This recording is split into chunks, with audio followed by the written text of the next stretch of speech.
Get Thee Back to the Future by Ian Dosher. Act 1, Scene 4, Twin Pines Mall. Enter Marty McFly, sleeping. Enter Doc Emmett Brown above on balcony on phone. Up, Marty, from thy rest, and come apace. I hope thou art not sleeping whilst I wait. Nay, Doc, not sleep, but something very like. I would not leave thee all alone tonight. Pray hear me, Marty. I have quite forgot the instrument wherewith I may record our goings-on tonight. My camera. With video to capture our brave deeds, wilt thou unto my residence anon, delivering the camera thence to me? At once, I'll fail thee not, and see thee soon.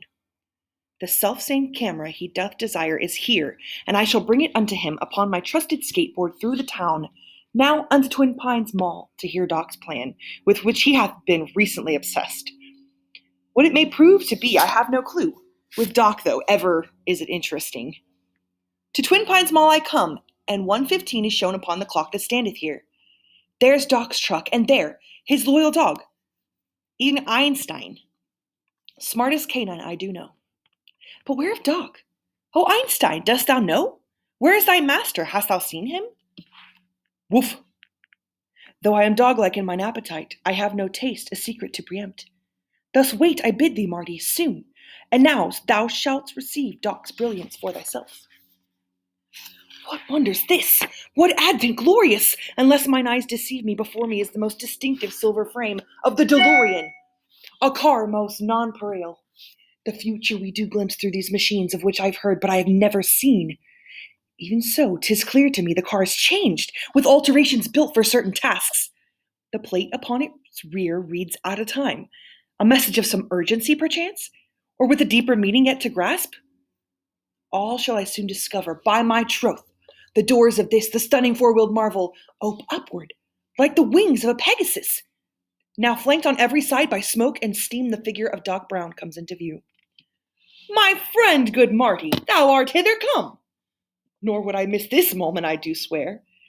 Thou welcome art to mine experiment, the biggest venture I did e'er attempt, the one for which I've waited all my life. Thou hast, I see, a sleek DeLorean. Be patient, and thy questions shall find answer.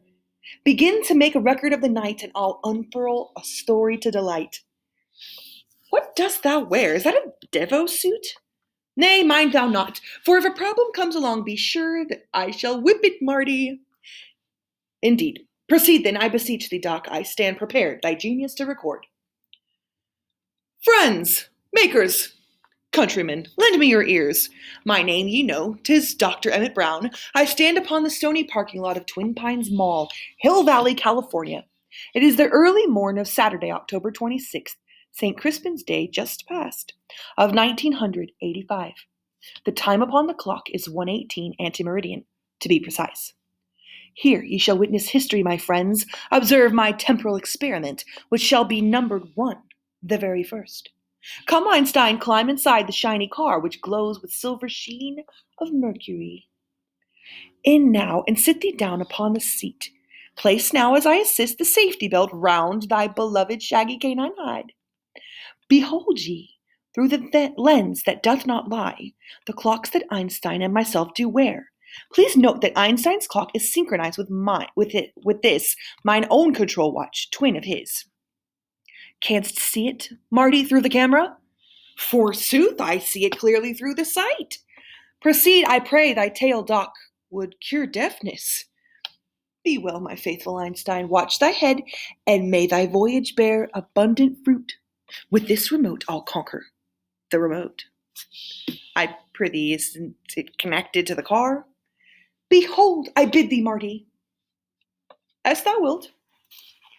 Amazing power held within his hands. The potent car doth leap at his command, and 'twere a phantom set behind the wheel.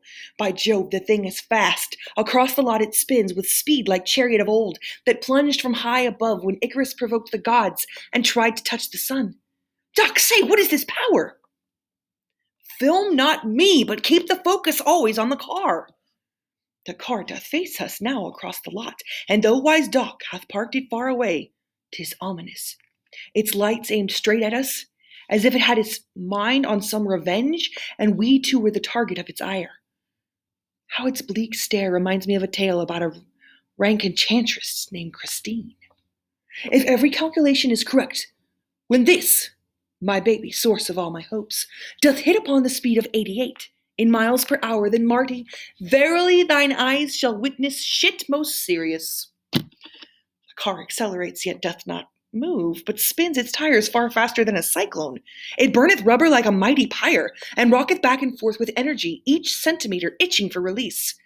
The meter Doc doth hold goes up, and shows the speed potential rising higher, 10, 20, 30, 40, more than 60, even fleeter than a cheetah at a sprint. Doc flips a switch, and now the car doth come.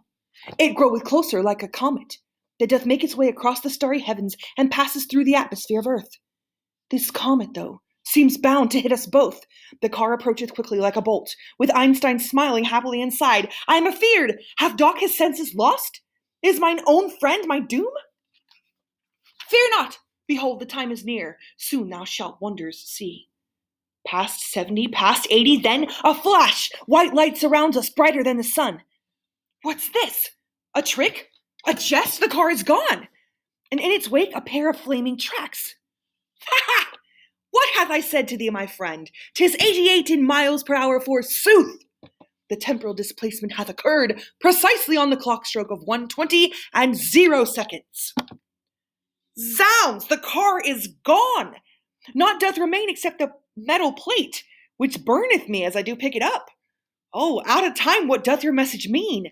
This wondrous night entire is out of time, and out of sense, and out of all belief. What hast thou fashioned, Doc? Is Einstein slain? Disintegrated in a million pieces? Naught is disintegrated, Marty. Nay, take heart and be thou calm. I shall explain. Each molecule and bit of Einstein and the car itself are utterly intact. Intact yet disappeared? Hell's fire, good Doc! Where are they, if not here before our eyes? Thy question's not appropriately asked. 'Tis not the where, my friend, it is the when. My loyal Einstein hath even here become the first time traveler the world hath known. He hath been sent into the future. See, 1 minute in the future, by my troth, when 'tis 1:21 and 0 seconds, our time shall reach where he already is. Where Einstein and the time machine are both. For my part, I am so tired and wonder I do not know what to say. Yet prithee speak. Dost thou tell me thou built a time machine inside the frame of a DeLorean? Was ever science in this humor plied? Was ever science in this humor won? As I perceive the matter, if one shall create a time machine out of a car, then wherefore not fulfill the task with style? Some matters practical give reason to. The stainless steel construction of the car doth make the flux dispersal. Oh, take heed! Ah me, that I were still at home in bed. The car doth rock and creak and blow forth smoke as if it had experienced a storm, and was the worse for wear. I'll ope the door. Alack, a foul idea! Why, is it hot? Or as it steameth so, methinks must be. Nay, nay, 'tis cold like Satan's heart itself. My boot I shall employ to do the deed. Woof, woof! The warp and woof of time I have traversed, and come out on the other side intact. The car conveyed me quickly through the lot. I plummeted toward both Doc and Marty, afraid I, peradventure, would come crashing into these gentlemen whom I adore, and in so doing break my canine heart. Instead, it seemed a lightning bolt did strike, as though 'twere thrown by some Olympian god. A sudden deep sensation filled my bones like tingling, from my pate unto my tail, my paws unto the middle of my back. The flash subsided, and the men had moved away from danger, as though by some magic. Did e'er a dog enjoy so strange a life? Was e'er a master as astute as mine? Oh, Einstein, wondrous animal, behold his clock, and mine the twain are split. His runs behind 1 minute after mine, yet both still tick, maintaining movements true. The dog, it seemed, hath lived. The dog is well! Completely unaware of what hath been in his experience, the trip was smooth, a journey instantaneous indeed. Thus is his clock 1 minute after mine. He hath that minute skipped, and instantly arrived upon this bank and shoal of time. Come hither, and I'll show thee how it works. I shall, for more of this I'd gladly know. First, one must activate the time circuits. 3 screens display the when that thou shalt go. The first one tells thee whither thou art bound. The second telleth thee whence thou art come. The third doth tell thee where and when thou wert.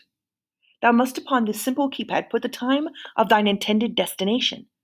Wouldst thou bear witness to the signing of the Declaration of Independence?